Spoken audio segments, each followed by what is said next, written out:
I'm Akanksha. All of us here are with Bhumi. We come here every weekend to teach the kids math. Bhumi also works with the kids in the school for art and crafts. We also involve them in a lot of short-term projects such as cultural fests, sports fests, tie-ups with offices where we can make the kids' wishes come true, things like that.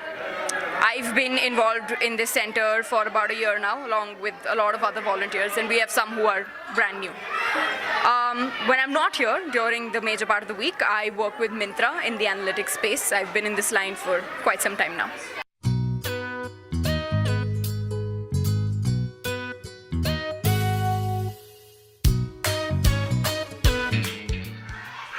Right, Akansha, what do you think about the education which has been given to the orphans from the regular kids? So first off, one little correction.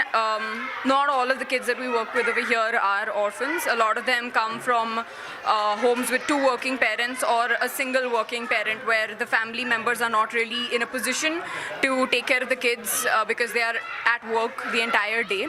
So we have a lot of those kids as well. The fundamental difference between their lives and ours, and from an education perspective, is the amount of investment that goes into their learning from the family side. Unfortunately or otherwise, I think the families are not completely equipped to support the kids. Either they're not familiar with the subject themselves or they may not have the time to do that. That is one fundamental difference, which is why, again, this whole volunteering system is to some extent meant to bridge that gap so that the homework part of things is taken care of, because a teacher can only do so much. From a teaching perspective, even kids from affluent homes can testify. Sometimes you get lucky and you have a great teacher, and at other times a teacher doesn't care that much about the student's progress, and that doesn't really differ between these schools and the schools that we come from. If anything, I think the teachers from the kind of schools that these kids go to are faced with a lot more challenges in terms of resources and other things that they have to take care of from an administration and a government check kind of point of view.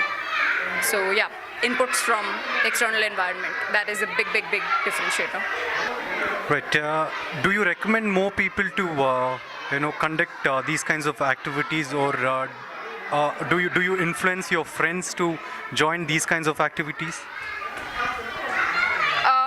I would be very careful in saying that people in general should come forward and take part in such things. It's not the numbers that matter. The people who come forward need to dedicatedly sit here with the kids week after week. It's important that they know what progress has been made from one class to the other.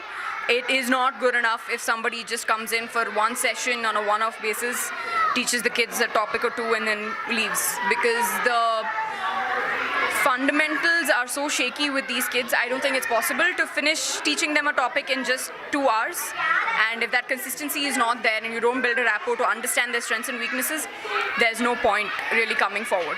So yes, anybody who can dedicatedly put in that time over at least a couple of months to ensure that the topics that they cover are taken up end to end, sure, I would encourage them to come forward.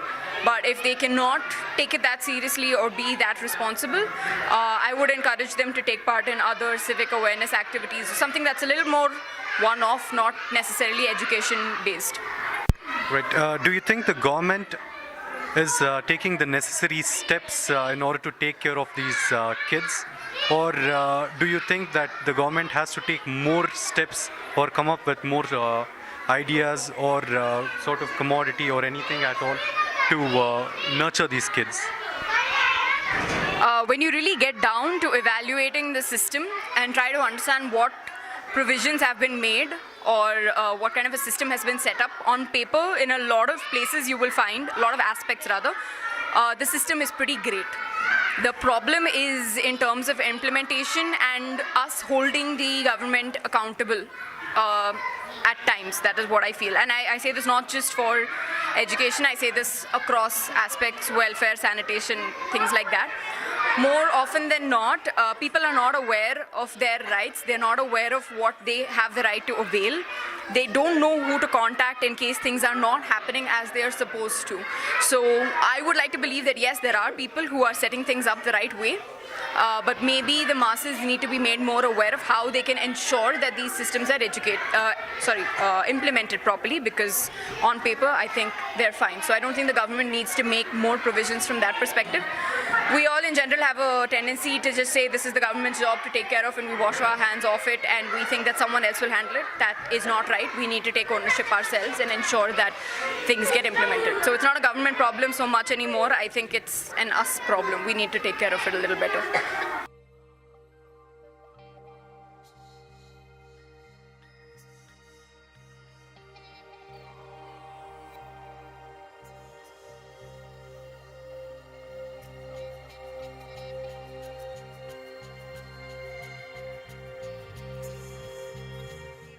My name is Preeti, and I've been working here since last 2 months.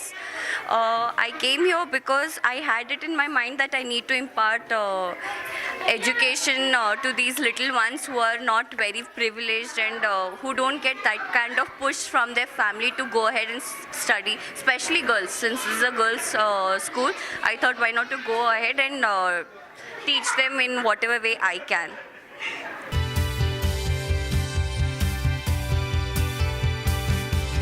My name is Pavitra. I'm studying in 8th standard. I want to become IPS police. My hobby is reading, playing. ಇಲ್ಲಿ ನಮಗೆ ತುಂಬ ಚೆನ್ನಾಗಿ ನೋಡ್ಕೊಳ್ತಾರೆ.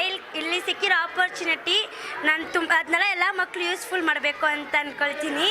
ಮತ್ತು ತುಂಬ ಜನ ಬಡವ ಮಕ್ಕಳಿದ್ದಾರೆ, ಅವ್ರಿಗೂ ಈ ಥರ ಸಿಗಬೇಕು ಅಂತ ನಮ್ಮ ಮಿಸ್ಗಳ ಹತ್ರ ರಿಕ್ವೆಸ್ಟ್ ಮಾಡ್ಕೊಳ್ತೀನಿ.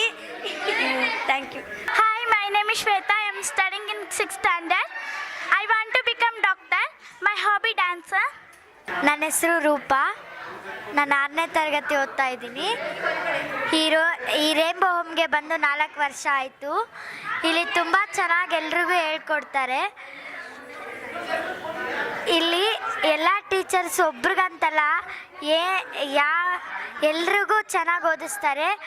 ಡೋನರ್ ಆಗಲಿ ಯಾರಾದರೂ ಆಗಲಿ ಬಂದು ನಮಗೆಲ್ಲ ಎಷ್ಟು ಚೆನ್ನಾಗಿ ಸ್ಪೋಕನ್ ಇಂಗ್ಲೀಷು ಮತ್ತು ಏನೇನೋ ಮಾಡ್ತಾರೆ, ಆ್ಯಕ್ಟಿವಿಟೀಸು ಅದೆಲ್ಲ ಮಾಡಿಸ್ತಾರೆ.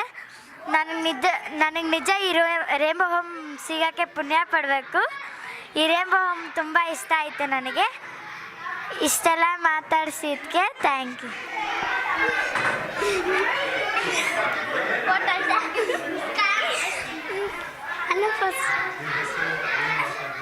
ನನ್ನ ಹೆಸರು ಬಂದು ಪ್ರಿಯಾಂಕಾ ಅಂತ. ನಾನು ಓದ್ತಿರೋದು 6ನೇ ಕ್ಲಾಸು. ನಾನು ಈ ರೋಯಿಂಗ್ ಬಂದುಬಿಟ್ಟು 4 ವರ್ಷ ಆಯಿತು. ಇಲ್ಲಿ ಚೆನ್ನಾಗಿ ಓದಿಸ್ತಾರೆ, ಇಲ್ಲ ಅಂತೇನಿಲ್ಲ. ಮತ್ತು ಡೋನರ್ಸ್ಗಳು ಬಂದಾಗ ಹೆಲ್ಪ್ ಮಾಡ್ತಾರೆ, ಮತ್ತು ಏನಾದರೂ ಇಲ್ಲ ಅಂದರೆ ತಂದುಕೊಡ್ತಾರೆ. ಮತ್ತು ಮ್ಯಾಮ್ ಹತ್ರ ಕೇಳಿದ್ರೆ ಏನಾದರೂ ಕೊಡಿಸ್ತಾರೆ, ಇಲ್ಲ ಅಂತ ಹೇಳಿದ್ರೆ. ಮತ್ತು ತುಂಬ ಅಕ್ಕಂದಿರು ಅಷ್ಟೇ ತುಂಬ ಹೆಲ್ಪ್ ಮಾಡ್ತಾರೆ. My name is Shipra. I am in 7th standard. I am in 7th standard. I want to become teacher. My school name is Government Higher Primary School.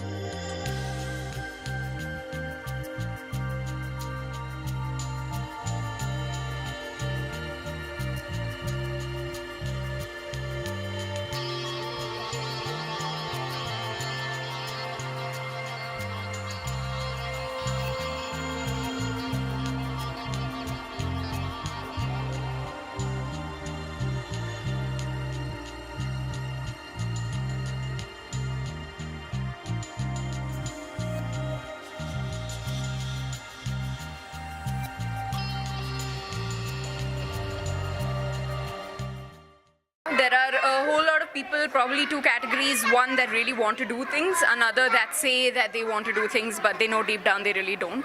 But those who actually feel for this cause deep down, I would say don't keep making excuses saying that work is really hectic and, I don't have the time for this. This is not the right time in my life. We all do that. And when we do actually start working on this, we realize that somehow we end up making the time for it. It doesn't seem like so much. And when you spend the 2 hours here, you don't go back feeling tired or burdened by the extra time you spent. You actually feel great that you did something sensible with your time. So yes, don't wait for the right time. Just go out there. If you feel like doing something in any capacity, just try it out. If you don't want to give a long-term commitment, do something for just 2 hours on one day. You will find that you love the experience and you will want to keep coming back.